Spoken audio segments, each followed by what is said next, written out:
Hi, everybody. I'm here to tell you about the very unique situation and a very unique relationship between a service dog and its partner. We don't call them owners, we call them partners.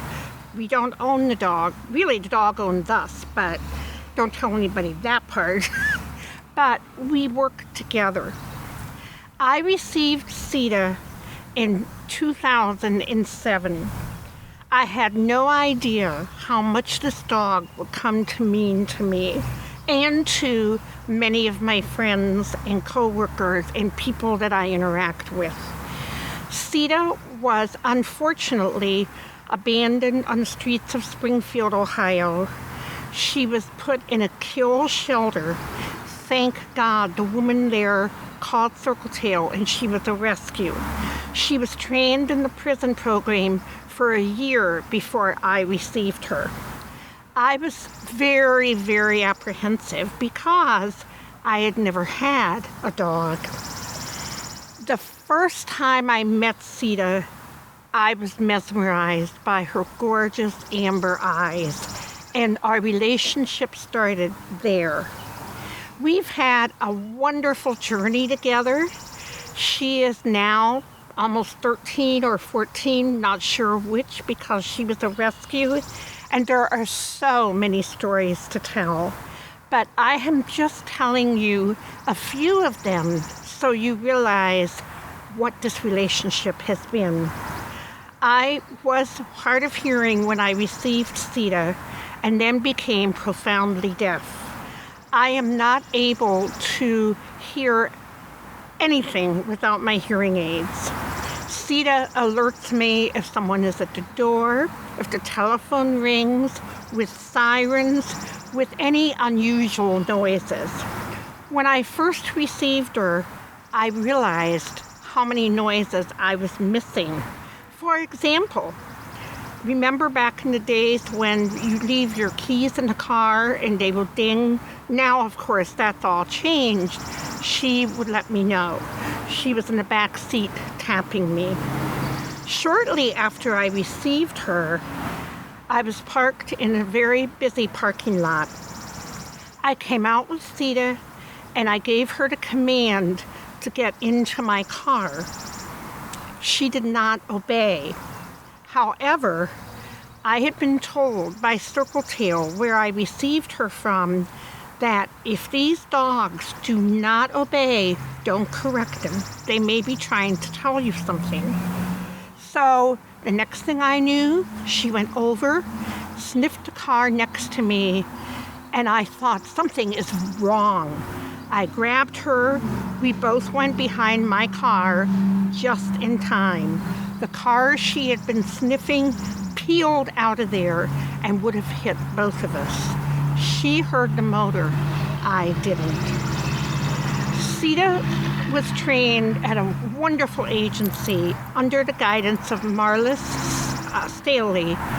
And as I said, all the dogs at that time were rescue. Now they're breeding some, and they're all trained in the prison program. These dogs are with the prisoners 24/7, and they're very well trained. They also alternate with foster homes, and the foster parents take them to work, socialize them, take them out to grocery stores and restaurants, and they go back and forth until they're placed with the partner permanently. Sita has a sensitivity and a softness about her that just transforms everyone that she meets. I was working in a private practice at the time as a counselor with many people who had serious problems. I can't tell you how many times I had to tell a foster child they would not be able to go back to their parents, or something happened. They would cry into Sita's fur, and she would just be Sita. The most dramatic story is I was counseling an adult who was absolutely sobbing. Neither one of us were paying one bit of attention to Sita. She was laying under my desk. Next thing we knew, she came out from under the desk. She came over. She picked up a tissue from the top of my desk, pulled it with her mouth, trotted over, and handed it to my client. She had never been taught to do that. She just saw me so many times hand the tissue to somebody who was crying and knew that that is what you do. The client said, "Sita, you just made my day," and started laughing. I said, "I think you need to pay her instead of me." Sita also and I have had many fun times. You do have to have a sense of humor because people will invade your privacy. If you're eating, they'll come up, ask you why you have the dog, want to pet the dog, and interact. Of course, that is not to happen when they're in vest because they need to concentrate on their partner. And if everybody's petting the dog, then the dog will not do their job. I actually was in a restaurant one time when a woman came up with very heavy makeup, just caked. She started over and I said, "Please, do not pet her." The woman said, "I'm not. I just want her to lick my face," and leaned over. And I said, "She isn't supposed to do that either." I thought if she licked your face, it would poison her. But you have to laugh. You just have to laugh. One of the funniest stories was we were on our way to Circletail and we stopped at a small town at a McDonald's. I noticed when I pulled the car up, there was an elderly couple in the next car watching. Didn't think anything about it. Took Sita out of the car, went into the restaurant, came out, and went over and we started eating because it was a beautiful day and we wanted to be outside. The woman and her husband stared at us for 20 minutes at least, and I was getting very uncomfortable. Finally, the woman came out of the car, walked over, and said to me, "My husband and I have been watching you." I said, "I know." And she said, "We're trying to figure out how you were driving that car when you were blind." I could not help it. I started laughing and I said, "I'm not blind, I'm deaf." I almost said the dog drove the car, but I didn't think that was probably a very good thing to say. She said, "No, you're blind," and flounced off, got in the car and they drove away. So I'm sure half the people in that small town have been told that there's a blind lady driving a car with a dog. You just have to laugh. Sita has flown all over the country. She has been to Las Vegas and Boston and Florida and St. Louis. She is a wonderful, wonderful travel buddy too. However, in her elderly years, it's hard with her arthritis, so I've had to not take her with me, which has been very difficult. But don't worry, she stays with friends and she loves it, and I know she's well cared for. Sita is so special, and I never realized when I got her, not only would she be my ears, but she would be my soulmate, my buddy, and with me 24/7. It's a very unique relationship that only those of us that have a service dog can understand. Sita was with me when my mother passed away a year after I received her. She had been with me at least 5 days a week to visit my mother, sometimes 6 or 7.